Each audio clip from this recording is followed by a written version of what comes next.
Welcome to CMR learn stuff.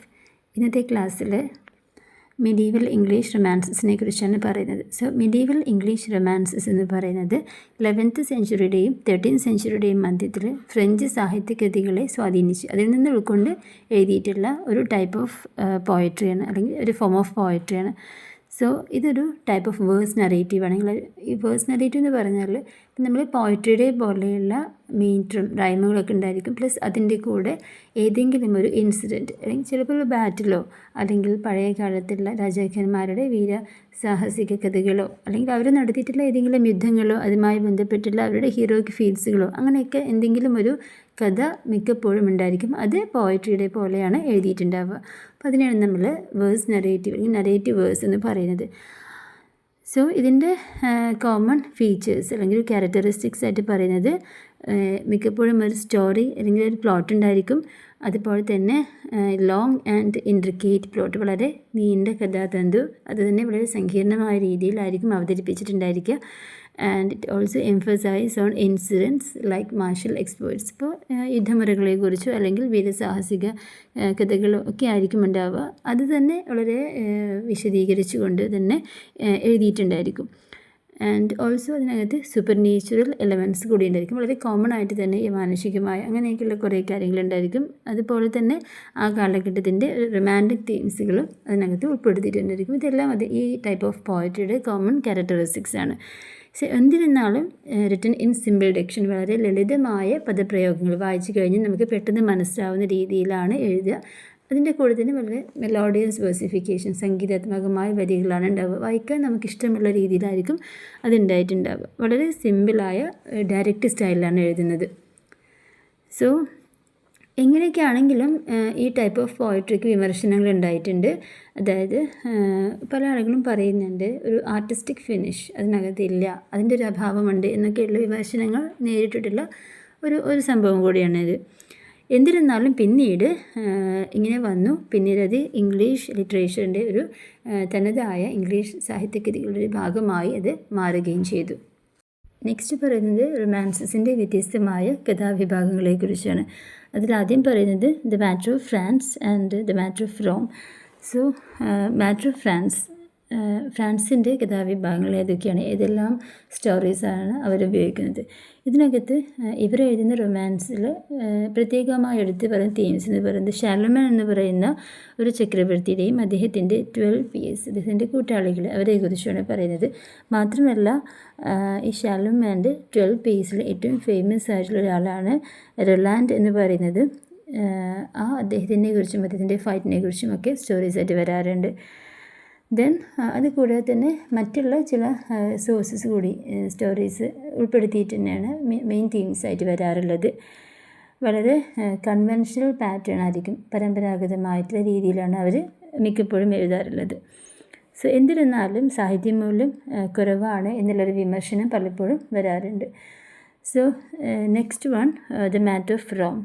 റോമിനെ കുറിച്ച് പറയുന്ന സമയത്ത് അവർ ഉപയോഗിക്കുന്ന മെയിൻ തീംസ് എന്ന് പറയുന്നത് tales from Greek and Roman sources. ഇപ്പോൾ ഹോമോ, വെർജിൽ, അതുപോലെ ഓവിഡിനെ പോലെ ഫേമസ് ആയിട്ടുള്ള എഴുത്തുകാരുടെ സ്റ്റോറീസ് അല്ലെങ്കിൽ അവർ കൊണ്ടുവന്ന കഥകളൊക്കെയാണ് പ്രധാനമായിട്ടും ഇവരുപയോഗിക്കുന്ന തീംസ് എന്ന് പറയുന്നത്. ഫോർ എക്സാമ്പിൾ മെയിനായിട്ട് വരുന്ന സ്റ്റോറീസ് എന്ന് പറയുന്നത് ഡീഡ്സ് ഓഫ് അലക്സാണ്ടർ ചക്രവർത്തിയുടെ വീരകൃത്യങ്ങളെക്കുറിച്ച്, അതുപോലെ തന്നെ സീജ് ഓഫ് ട്രോയ് ഉപരോധത്തെക്കുറിച്ച്, അങ്ങനെയുള്ള വേറെയും ഒരുപാട് romances, the siege of Thebes, അതുപോലെ എനിയസ് അഡ്വെഞ്ചർ, അങ്ങനെയുള്ള ഒരുപാട് സ്റ്റോറീസ് അവർ ഉപയോഗിക്കാറുണ്ട്. മെയിനായിട്ടും ഹോമറിൻ്റെയും വെർജിലിൻ്റെയും ഓവിഡിൻ്റെയൊക്കെ കഥകളെ ആസ്പദമാക്കിയിട്ടുള്ളത്. മാത്രമല്ല ഇവരുടെ റൈറ്റിംഗ് സ്റ്റൈൽ അല്ലെങ്കിൽ ക്യാരക്ടറിസ്റ്റിക്സ്, സ്വഭാവ സവിശേഷതകൾ, ഈ ഒരു മാറ്റർ ഓഫ് റോമിൽ എടുത്ത് പറയുന്ന കാര്യങ്ങൾ നമ്മൾ നേരത്തെ ഒരു ജനറലായിട്ടുള്ളൊരു കാര്യം പറഞ്ഞിട്ടുണ്ടായിരുന്നല്ലോ.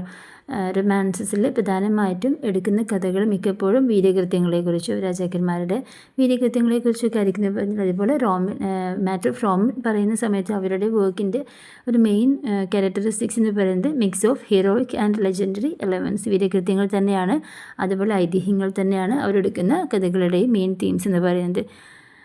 എന്നിരുന്നാലും ചരിത്രത്തിനേക്കാൾ കൂടുതലായിട്ട് പ്രണയത്തെക്കുറിച്ചും അതുപോലെ തന്നെ മാന്ത്രികതയും ഒക്കെ ഒരു പ്രധാനപ്പെട്ട തീം തന്നെയാണ് ഇവരുടെ വർക്കിൻ്റെ. The next one the matter of England and the matter of Britain. Matter of ഇംഗ്ലണ്ടിനെ കുറിച്ച് പറയുമ്പോൾ അവരുടെ സ്റ്റോറീസിൻ്റെ മെയിൻ തീംസ് എന്ന് പറയുന്നത് English history, popular with native words and ministers. ഇപ്പോൾ ഈ നാടോടി കഥകളൊക്കെ ഉണ്ടാവുമല്ലോ, അതിനെയൊക്കെ ബേസ് ചെയ്തിട്ടായിരിക്കും മിക്കപ്പോഴും എഴുതുന്നുണ്ടാവുക. നമ്മൾ നേരത്തെ പറഞ്ഞിട്ടുണ്ടായിരുന്നു പഴയ ഫ്രഞ്ച് സാഹിത്യകൃതികളെ ആസ്പദമാക്കിയിട്ടാണെന്ന് പറഞ്ഞല്ലോ. അപ്പോൾ അതുപോലെ പഴയ രീതിയിൽ ഈ ഓറൽ ട്രാൻസ്മിഷൻ, വായ്മൊഴി എന്ന് പറയുമല്ലോ, നമ്മൾ പണ്ടൊക്കെ എഴുതാതെ വായ്മൊഴിയായിട്ട് പറയുന്ന കഥകളെയൊക്കെ ആസ്പദമാക്കിയിട്ട് വരുന്ന സ്റ്റോറീസൊക്കെയാണ് ഇവർ യൂസ് ചെയ്യുന്നത്.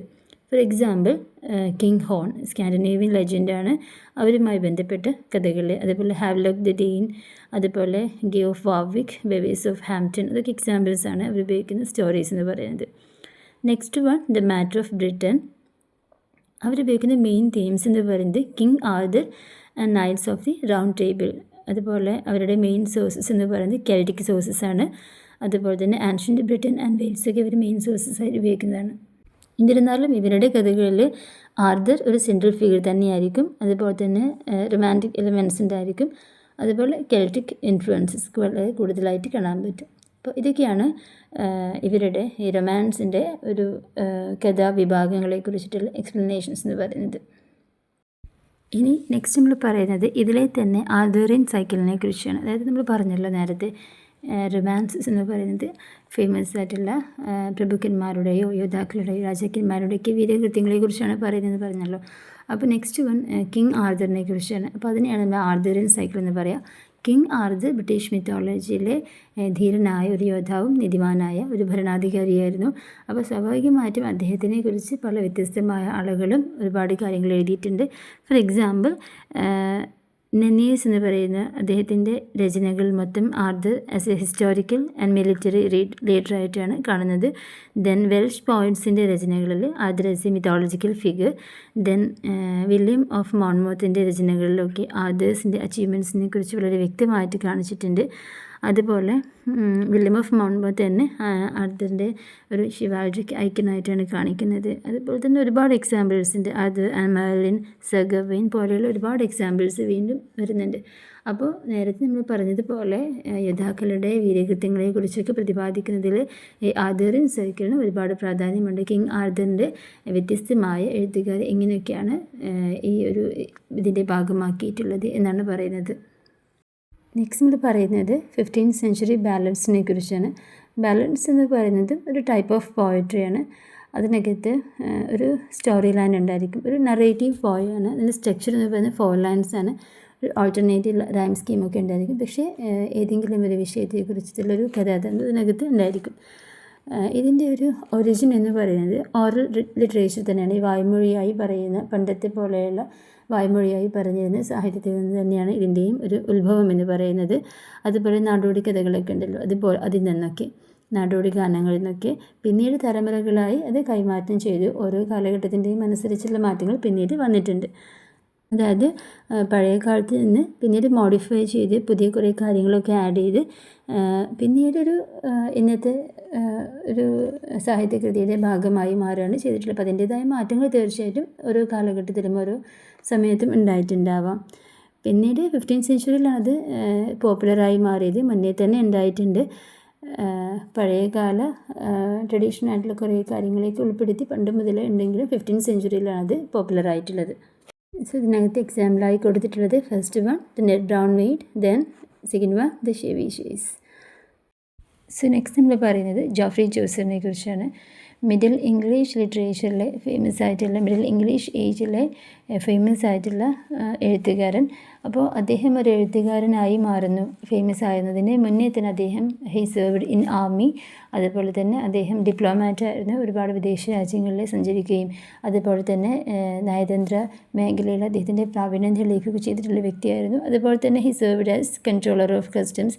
എന്നിട്ട് ഏറ്റവും അദ്ദേഹത്തിൻ്റെ ലൈഫിൻ്റെ തന്നെ അവസാന സ്റ്റേജിലാണ് അദ്ദേഹം ഹി ഡിവോട്ടഡ് ടു ലിറ്ററേച്ചർ. അദ്ദേഹം ഒരു എഴുത്തുകാരൻ എന്ന രീതിയിലേക്ക് മാറുന്നത്. സോ അദ്ദേഹത്തിനെ കുറിച്ച് പറയുമ്പോൾ ഒരുപാട് കാര്യങ്ങൾ നമ്മൾ മനസ്സിലാക്കേണ്ടത്, ഒരുപാട് ഡീറ്റെയിൽ ആയിട്ട് തന്നെ നമ്മൾ വായിച്ച് മനസ്സിലാക്കേണ്ടതുണ്ട്. ദെൻ അദ്ദേഹത്തിൻ്റെ വർക്കിനെ കുറിച്ച് പറയുമ്പോൾ നമ്മൾ ലിറ്റററി ഫിഗർ എന്ന രീതിയിൽ നമ്മൾ അദ്ദേഹത്തിനെ വിലയിരുത്തുമ്പോൾ അദ്ദേഹത്തിൻ്റെ സാഹിത്യകൃതികളെ 3 വിഭാഗമായിട്ട് ഡിവൈഡ് ചെയ്തിട്ടുണ്ട്. His works evolved to French and Italian and finally English influences. So ആദ്യം പറയുന്നത് ഫ്രഞ്ച് ഇൻഫ്ലുവൻസസിനെ കുറിച്ചാണ്. അതായത് അദ്ദേഹത്തിൻ്റെ എഴുത്തുകാരൻ എന്ന രീതിയിലേക്ക് അദ്ദേഹം മാറിയ ആദ്യ കാലഘട്ടങ്ങളിൽ അദ്ദേഹം എഴുതിയിരുന്നത് ഫ്രഞ്ച് സാഹിത്യകൃതികളെ സ്വാധീനം ഉൾക്കൊണ്ടായിരുന്നു. ഒരുപാട് ഫ്രഞ്ചിലെ വർക്കുകൾ അദ്ദേഹം വായിക്കുന്നുണ്ട്, പോയട്രി അദ്ദേഹം വായിക്കുന്നുണ്ട്. അതിനകത്ത് എഴുതുന്നവരുടെ സ്ട്രക്ചർ ഉണ്ടായിരിക്കും, അതിന് അദ്ദേഹം ഒരുപാട് വിലയിരുത്തിയിട്ടുണ്ട്, എക്സ്പെരിമെൻ്റ് ചെയ്തിട്ടുണ്ട്. അങ്ങനെയുള്ള ഫ്രഞ്ച് സാഹിത്യകൃതികളിൽ നിന്ന് സ്വാധീനം ഉൾക്കൊണ്ട് എഴുതിയിട്ടുള്ളതായിരുന്നു ആദ്യ കാലഘട്ടത്തിൽ അദ്ദേഹത്തിൻ്റെ വർക്കുകൾ എന്ന് പറയുന്നത്. അതിനകത്ത് അദ്ദേഹം ഒരുപാട് ട്രാൻസ്ലേഷൻസ് വന്നിട്ടുണ്ട്. ഇപ്പോൾ റൊമാൻസ് ഓഫ് ദ റോസ് എന്ന് പറയുന്ന വർക്കിനെ പോലെയൊക്കെ ട്രാൻസ്ലേഷൻസ് ഒക്കെ വന്നിട്ടുള്ളത് ആദ്യമായിരുന്നു. സോ ആദ്യകാല കൃതികൾ എന്ന് പറയുന്നത് inspired by French poetry. Then ആ സമയത്തുള്ള ഒരു പ്രധാനപ്പെട്ട 2 എക്സാമ്പിൾസ് ആണ്, ഫേമസ് ആയിട്ടുള്ള 2 എക്സാമ്പിൾസ് ആണ് the book of the duchess and the complaint and to pity എന്ന് പറയുന്ന 2 വർക്കുകൾ. ദെൻ സെക്കൻഡ് പീരീഡാണ് ഇറ്റാലിയൻ പീരീഡ് എന്ന് പറയുന്നത്, ഇറ്റാലിയൻ ഇൻഫ്ലുവൻസസ്. നേരത്തെ നമ്മൾ ഫ്രഞ്ചാണ്, ഇവിടെ ഇറ്റാലിയൻ റൈറ്റേഴ്സ് ആയിട്ടുള്ള പെട്രാക്ക്, ബൊഗേഷ്യോ, ഡാൻഡെ പോലെയുള്ള റൈറ്റേഴ്സിനെയും അവരുടെ വർക്കുകളും അവരുടെ ജീവിത രീതികളൊക്കെ സ്വാധീനിച്ചുകൊണ്ട് അവിടെ ഒരുപാട് ഫേമസ് ആയിട്ടുള്ള വർക്കുകൾ അദ്ദേഹം എഴുതിയിട്ടുണ്ട്. So influenced by Italian life and literature അവിടെ എഴുതിയിട്ടുള്ള ഫേമസ് ആയിട്ടുള്ള വർക്കുകളാണ് ടോയ്ലറ്റ്സ് ആൻഡ് കെസിയുടെ the House of Fame and the Legend of Good Women. Then last പീരീഡാണ് ഇംഗ്ലീഷ് പീരീഡ് എന്ന് പറയുന്നത്, ഏറ്റവും അവസാനത്തെ. ഇവിടെ വരുമ്പോൾ കുറച്ചുകൂടി അദ്ദേഹം ഒരു മെച്യൂർഡ് റൈറ്റർ എന്ന് പറയാം. അതായത് ഒരു ഇൻഡിപെൻഡൻറ്റ് സ്റ്റൈൽ അദ്ദേഹത്തിന് തന്നെയുണ്ട്. അതിന് മുന്നേയുള്ള 2 പീരീഡിലും അദ്ദേഹത്തിന് മറ്റുള്ള സാഹിത്യകൃതികളെ സ്വാധീനിച്ചിട്ടാണെങ്കിൽ ഇവിടെ അദ്ദേഹം തൻ്റേതായ രീതിയിൽ സാഹിത്യത്തെ മാറ്റി അദ്ദേഹം ഫേമസ് ആയി. അദ്ദേഹത്തിൻ്റെ ഏറ്റവും ഫേമസ് ആയിട്ടുള്ളത് കാൻറ്റർബറി ടെയിൽസ് എന്ന് പറയുന്ന വർക്ക് വരുന്നതും ഇംഗ്ലീഷ് പീരീഡിലാണ്. സോ അത് കൂടാതെ കാൻറ്റർബറി ടെയിൽസ് അല്ലാതെ വീണ്ടും ചെറിയ ഷോർട്ട് പോയംസൊക്കെ അദ്ദേഹം ഈ സമയത്ത് എഴുതിയിട്ടുണ്ട്. സോ നെക്സ്റ്റ് നമ്മൾ പറയുന്നത് ജോഫ്രി ചോസറിൻ്റെ ഏറ്റവും ഫേമസ് ആയിട്ടുള്ള കാൻറ്റർബറി ടെയിൽസിനെ കുറിച്ചാണ്. അദ്ദേഹത്തിൻ്റെ ഇംഗ്ലീഷ് പീരീഡിലാണ് അദ്ദേഹം കാൻറ്റർബറി ടെയിൽസ് എഴുതുന്നത്. സോ ഇതിനകത്ത് കാൻറ്റർബറിയിലേക്കുള്ള ഒരു യാത്രയിൽ, അതായത് തോമസ് ബെക്കറ്റിൻ്റെ ഒരു കാത്തീഡ്രലിലേക്കുള്ളൊരു യാത്രയിൽ ജോഫ്രി ചോസറിൻ്റെ കൂടെയുള്ള തീർത്ഥാടകർ 29 പിൽഗ്രിംസിൻ്റെ അവർ ഹോസ്റ്റ് ആയിട്ടുള്ള ഹാരി ബെയ്ലി ഒരു സ്റ്റോറി ടെല്ലിംഗ് കോൺടെസ്റ്റ് വെക്കുന്നുണ്ട്. അപ്പോൾ അതിനകത്ത് ഓരോ തീർത്ഥാടകരും അങ്ങോട്ടും ഇങ്ങോട്ടുമുള്ള യാത്രയിൽ ഓരോ സ്റ്റോറി വീതം പറയണമെന്ന് ആവശ്യപ്പെടുകയും അതിന് ഏറ്റവും നല്ലൊരു കഥയ്ക്ക് ഒരു ഫ്രീ ഡിന്നർ അവർ ഒരു വിന്നറിന് ഓഫർ ചെയ്യുകയും ചെയ്യുന്നുണ്ട്, പ്രൈസായിട്ട് ഓഫർ ചെയ്യുകയും ചെയ്യുന്നുണ്ട്. സോ ഇതാണ് ഇതിനകത്ത് മെയിനായിട്ടും വരുന്നത്. അപ്പോൾ ഓരോ തീർത്ഥാടകരും പറയുന്ന കഥകളെ ആസ്പദമാക്കി എഴുതിയിട്ടുള്ളൊരു കളക്ഷൻ ഓഫ് സ്റ്റോറീസാണ് ദ കാൻറ്റർബറി ടെയിൽസ് എന്ന് പറയുന്നത്. അതിന് സ്റ്റാർട്ട് ചെയ്യുന്നത് നൈറ്റാണ്. The knight starts followed by others in hierarchical order. അപ്പോൾ സമൂഹത്തിൽ നടക്കുന്ന ധാർമ്മികമായ ഉത്തരവാദിത്തങ്ങളെക്കുറിച്ചും ഹാസ്യപരമായ കാര്യങ്ങളും സമൂഹത്തിൽ നടക്കുന്ന കോമൺ ആയിട്ടുള്ള എല്ലാ വിഷയങ്ങളും ഓരോ ആളുകളും അതിനകത്ത് പറയുന്നുണ്ട്. പക്ഷെ എന്നിരുന്നാലും അങ്ങോട്ടും ഇങ്ങോട്ടുമുള്ള വഴിയിൽ ഈ 2 സ്റ്റോറി എന്ന് പറയുന്നത് താൽക്കാലികം നടന്നില്ല എങ്കിലും എല്ലാ കഥയ്ക്കും അതിൻ്റേതായിട്ടുള്ള മൂല്യങ്ങളുണ്ട്. ഓരോ ആളുകളും അവരുടെ സ്ഥാനത്തിനനുസരിച്ചുള്ള രീതിയിൽ കഥ പറഞ്ഞിട്ടുണ്ട്. അതിനകത്ത് റൊമാൻസ് ഉണ്ട്, എലിഗറി ഉണ്ട്, അതുപോലെ ഒരുപാട് വിഷയങ്ങൾ അതിനകത്ത് വരുന്നുണ്ട്. അതുപോലെ തന്നെ ഓരോ തീർത്ഥാടകരുടെയും പേഴ്സണാലിറ്റിയും വ്യക്തിത്വവും സോഷ്യൽ സ്റ്റാറ്റസും ഒക്കെ അവരുടെ കഥകളിലൂടെ തന്നെ പ്രതിഫലിച്ച് കാണാവുന്നതാണ്. അതുപോലെ ബൊക്കാഷ്യോയുടെ ഡിക്കാമറോൺ ഇൻസ്പയർ ചെയ്തിട്ടാണ് Joffrey Chaucer the Canterbury tales എഴുതുന്നത്. അതായത് ബൊക്കാഷ്യോയുടെ ഒരു സ്ട്രക്ചർ, അതുപോലെ തന്നെ അതിൻ്റെ ഫോം ആൻഡ് സ്ട്രക്ചർ തീർച്ചയായിട്ടും അദ്ദേഹത്തെ ഇൻഫ്ലുവൻസ് ചെയ്തിട്ടുണ്ടാകും. അപ്പോൾ ആ ഒരു രീതിയിലാണ് കാൻറ്റർബറി ടെയിൽസും അദ്ദേഹം എഴുതിയിട്ടുള്ളത്, ജോഫ്രി ചോസർ എഴുതിയിട്ടുള്ളത്. സോ എന്നിരുന്നാലും ഇംഗ്ലീഷ് ലാംഗ്വേജ് ആൻഡ് ലിറ്ററേച്ചറിനെ രൂപപ്പെടുത്തിയെടുക്കുന്നതിൽ അദ്ദേഹത്തിന് വളരെ വലിയൊരു പ്രാധാന്യമുണ്ട്, പങ്ക് വഹിച്ചിട്ടുണ്ട്. സോ അതുകൊണ്ട് തന്നെ അദ്ദേഹം ഫാദർ ഓഫ് ഇംഗ്ലീഷ് പോയട്രി അല്ലെങ്കിൽ ഫാദർ ഓഫ് ഇംഗ്ലീഷ് ലാംഗ്വേജ് എന്ന് അദ്ദേഹം അറിയപ്പെടുന്നുണ്ട്.